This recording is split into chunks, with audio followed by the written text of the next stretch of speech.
An audience with the king has been granted, and Talkin' Tuesday is back with television's own Adam King. I am merely Austin Ward. This is The Beat, and you've escaped. It's been 2 weeks since we've been together. It's been 2 weeks. I've lived at Muirfield Village. I come up from the basement every day to watch some golf, and then I go back down and sleep. You got unsuited Adam King. Well, I know you're worried about that. Yeah, I mean, this will be a first and only for this Talkin' Tuesday. Unsuited Adam King. This is Golf Adam right here, still representing the 10 TV. I'm amazed because you didn't throw it back at me that like it was my fault that we didn't have a Talkin' Tuesday together last week. Because you were somewhere. You were on vacation. I was on vacation. No, I'll take the fall. I'll fall on the sword. Okay, well, we were both gone. Yeah. But now we're both back. We're back. We're back, baby. But you were at Muirfield, and Ryan Day was out there. He was. What did you learn from Ryan Day out there? What I learned is, and I think this is very true with anybody. I think it's probably true with you and I when we play in these golf outings. Like, it's for fun, but it's nerve-wracking, man. And there aren't as many people watching you and me as there are Ryan Day. Yes, but like if you're Ryan Day, you're out there, you're playing with these guys. Obviously, he gets along very well with Nick Saban, but there's thousands of people that are just standing from here to there, and you can't hit them because they're right there. And like Peyton hit a cart, Peyton hit a house. Like you saw what Jordan Spieth did. Yeah. So like there's nerves that run through your mind, and he's a football coach playing golf, and I think he's been a little busy to kind of hone that golf game in. He still looked really good. That man has the smoothest drive. I don't know where the power came from, but he's an athlete. He is. And he gets competitive. He is very competitive. I've had a chance to play with him a couple times in the coaches outing, and he likes to give me, a little flack, but like we're both 12 handicaps, but we do it very differently because as you said, he looks like, a college quarterback and much more athletic, much more gifted hand-eye coordination. And I think it irritates him that he doesn't have the time to practice. But the alternative is maybe getting ready and winning a national championship. I think if you had to say you could either have this national championship trophy or a tee time at Muirfield, I think you'd probably take the trophy. I couldn't believe that was the first time he'd played in that. Yeah, well, it was interesting because when somebody said that his name was going to show up on because they don't really release the non-ambassador names until the morning of, but I had heard a couple days in advance that he was going to play, and I thought, man, I can't remember the last time any Ohio State person played in this. And I think he's the first in a long time. I'm surprised that it was only Ryan. I'm surprised we didn't see more guys out there. Maybe if Emeka had come back this year, I could have seen him getting out there. Jack. That would have been a show if Emeka had been out there. Exactly. One time I was at Raymond Memorial Country Club, and I had a guy hit a golf ball in front of me from a different tee box. Yeah. And I mean, we're talking from me to you, that golf ball almost hit me. And I hear 4. I'm like, what in the world? And I turn, and it's Jack Sawyer standing on the first tee box, dead left. Hit it dead left into me. Well, he also didn't win his match on Buckeye Q against me. That's what I heard. Emeka, however, did. He's an all-around athlete. He can play just about everything. So my question on a Talkin' Tuesday was, so last week, Ryan Day, he's on the deluxe cover of EA Sports. He's showing up at the Pro-Am. It feels to me like we are getting a next new version of Ryan Day. And I don't know so you were out there. Mm-hmm. You talked to him a week or two before that as well for the mental health initiative. Mm-hmm. What have you thought about this post-national champion winning Ryan Day? I think it is the exact same Ryan Day. It's just he's able to let loose. It's almost like he's finally in the club. You think about the Masters, you win the green jacket, then you have a different approach when you get to Augusta. He just is finally allowed to enjoy himself as he should have always been that. He's one of the best coaches in college football. Now he can stamp it and say, I am arguably the best coach in all of college football. And I almost call it a victory tour. Like that's what it feels like. And rightfully so. He is still working every day to repeat and he was the first to say this in the press conference the day after the championship game. Try losing that first game to Texas and see how fun it is. Honeymoon's over. Yeah, honeymoon's over. He knows that, but this is what it should be. This is what being the head coach at Ohio State should look like. It shouldn't look like being terrified about your address being out there or worried about your family's safety or stressed beyond belief. It should be celebrating in the fact that you are the head coach of one of the best programs in America. And now he can finally do that. He can go out and have fun. It's an interesting juxtaposition with him because you can tell that the pressure is off. He's doing more things away from the Woody, whether that's not just going on the Tonight Show or playing in a Pro-Am or whatever. Like the number of interviews that he's done about the championship run, including another one recently there with NBC, and I think Nicole Auerbach was like, I don't know. When you hear him and he's doing these things, you can tell that the weight is off. On the flip side, the competitor in Ryan Day feels like it's arguably ramped up. Yeah. Maybe in a healthier way than it was before, to your point. Like he's not thinking about the downside, the negatives. What could happen if you lose another game in the rivalry? Or are you going to get fired? Do you need to go somewhere else? Like I think all that stuff is to the side. His resume now speaks for itself in a way that it didn't before. But the competitor in Ryan Day, which we've always said before, it used to be relatively hidden those first couple of years. Then it was maybe channeled in an unhealthier way, in an angrier way. And now, well, you got the trophy. They're not taking that away.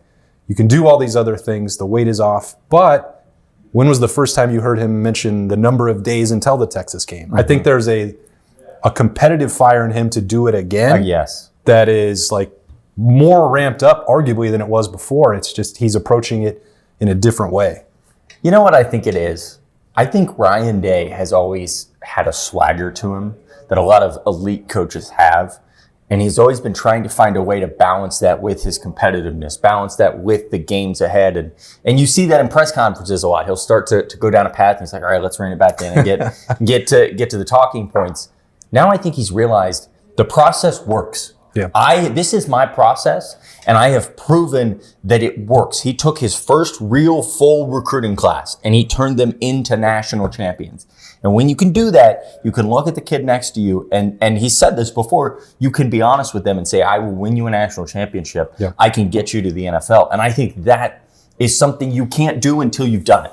And so I'm sure for so long, Ryan Day went into these houses and went in and talked to his team saying, guys, we're great, we're elite, we're one of the best programs in America.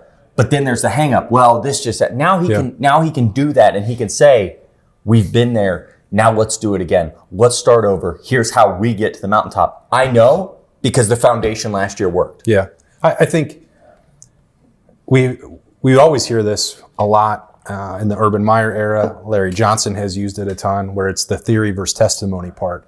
And the testimony of Ohio State's program and the NFL draft development and the competing at a high level has not changed. But there is a different testimony now for Ryan Day that didn't exist 6 months ago, 5 months ago, which is winning a national championship. And the list of coaches who have accomplished that is very small. That's why you see we're in the midst of season list. Where is Ryan Day? Well, Kirby Smart, he's number one on most of those lists. Dabo's up there because he's got a couple of national championship rings. But it's those three and those three alone. You can argue about them if you want, 1, 2, and 3. But a year ago, it was, you had some lists like, well, Ryan Day's not a top 10 coach. Well, because he hasn't beat Michigan, he wins 95% of his games. Yeah. Nobody else is doing that. But he didn't have the part where, okay, well, this is inarguable. Now that's there. And I think you're seeing the benefits of that balanced with, I got to go do it again.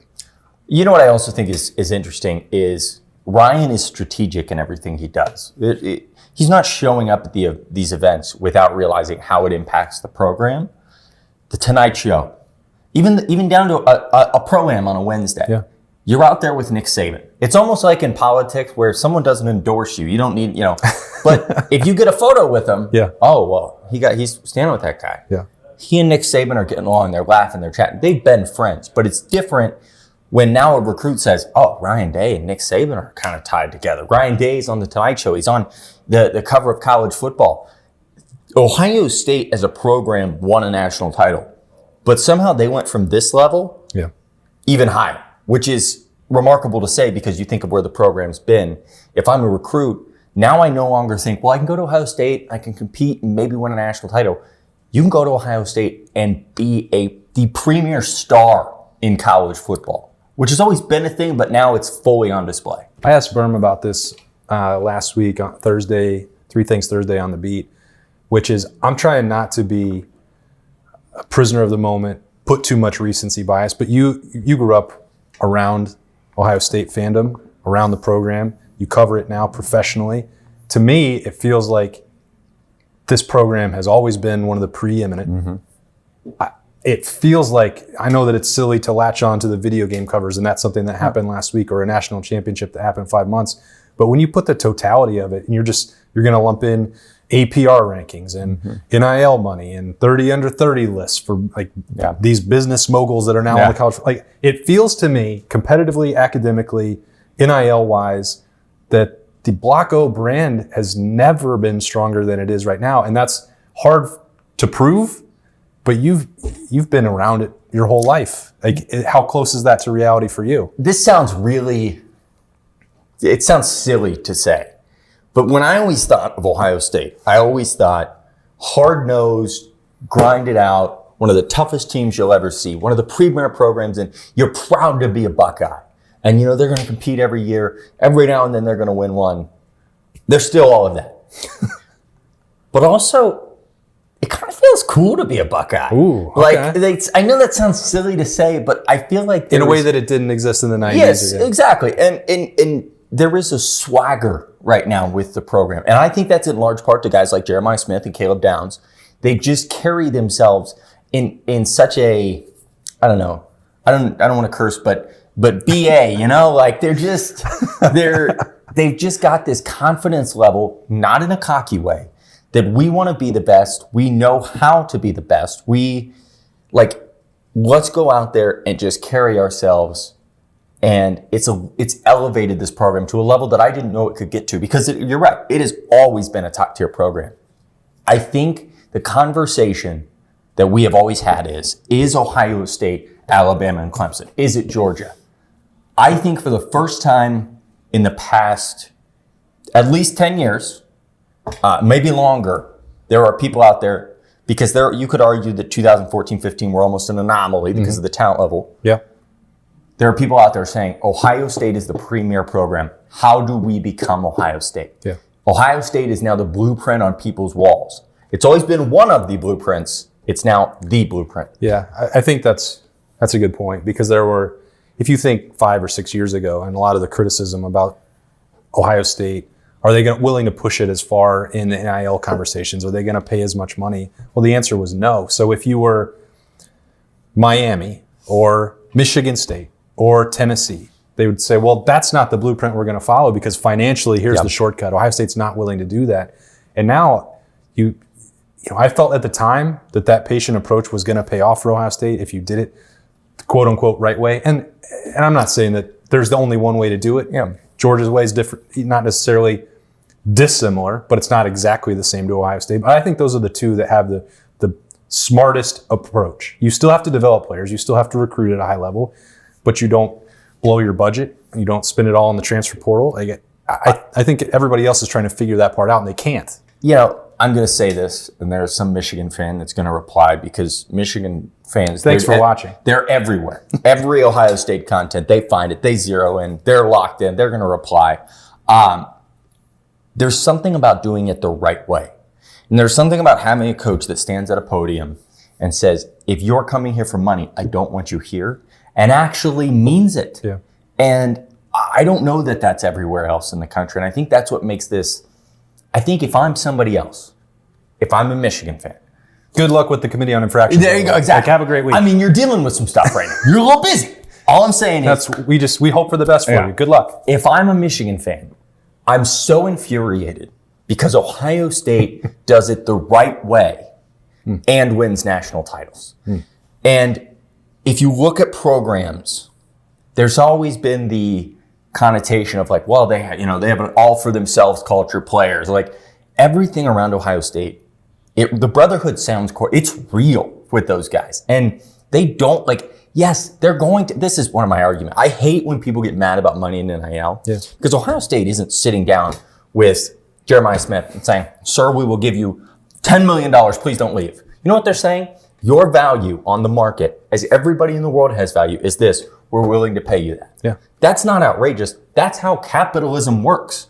Also, you have access to these sponsors and NIL and Red Bull and Nike and EA Sports and whatever else. So the $20 million from Ohio State, they didn't buy a roster. You know what they did is they paid a chunk of money to a lot of returning players that were worth that amount of money. They added a great key pieces there, And moving forward, it's always going to look like that at Ohio State. No one at Ohio State is given $12 million for a quarterback to get him here because they will find a guy and develop him to be just as good and want to be a Buckeye. And I think that's what's cool about it, is it's the right way. So Buckeye Brotherhood, real. Michigan man, myth. Buckeye Brotherhood, real. Michigan man preparing for Committee on Infractions. Yeah, that checks out. Yeah. It's June now.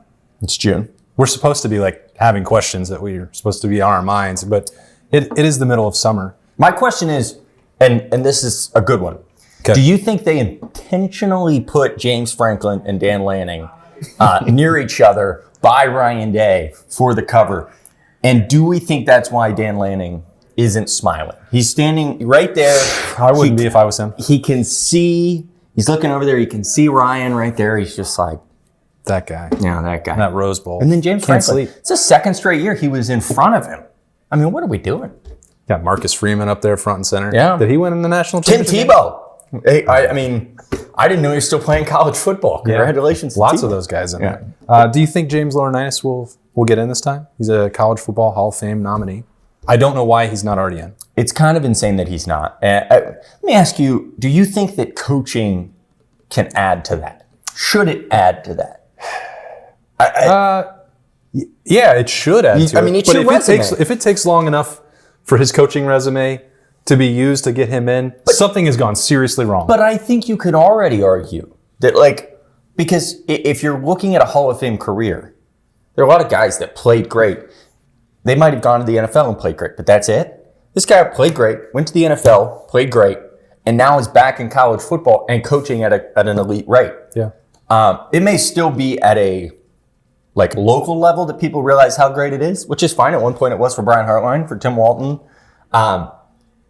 But that has to matter. And the fact that he's not in, I mean, he played in back-to-back three-time All-American. Three-time All-American, back-to-back national championship games. What else do you need on the resume? If it's about your college football playing career, which again, that's what this is supposed to be about. And I think you bring up a good point if you're talking about contributions to all of college football. Exactly. But man, that shouldn't be applied. It doesn't need to be applied to James Laurinaitis. He is one of the most decorated linebackers in the history of college football. Yeah. Point blank, period. What are we waiting for? It's absolutely silly. Put him in. Yeah. Put him in. You going to go to any recruiting camps, hang out? Of course. Okay. I enjoy that. All right. Watch some football. I think because that's the thing. We talked about it a few weeks ago, maybe one of the first Talking Tuesdays. What's going on with summer workouts? How does it look? Because I think this is it's a fascinating window. We're now 2 months removed, give or take, from the spring game. Mm-hmm. Last time we've seen these guys, that's a lot. Even if they took a couple of vacations or a few days off, we know that these guys live in the Woody. Mickey Marotti's got them going. You'll see changes in certainly the true freshmen, but even these guys coming back. We're about at the midway point now towards training camp, and we know that what day that's going to be because they'll have the Fan Fest and the kickoff on July 31st. That's great. Got that to look forward to, but that's the best part for me. Barn will be out there handling all the recruiting aspect, but I want to check out on the workouts, how guys are coming along. Don't expect there to be any quarterback movement at this time, but you were talking bring about a measuring tape. Yeah, Let's see those muscles. Okay, we're at an 8. I remember there have been 2 guys where I'm like, I don't need the exact measurements of these biceps, but what is going on? It was 2 years ago. Donovan Jackson walked out, and he looked like he had been inflated like a balloon in a good way. Yeah. Not here. And maybe it was 2 years before that, Chip Trainum came out, and I thought the same thing. And he said, yeah, well, I got bit by a radioactive spider. I said, that makes sense. That's easier. Can I see that spider, please? Yeah, I would like to that meet spider. Him. I will say one of my favorite interview moments I've ever had, and there are quite a few, is that I walked up to Jack Sawyer to interview him at Pro Day this year.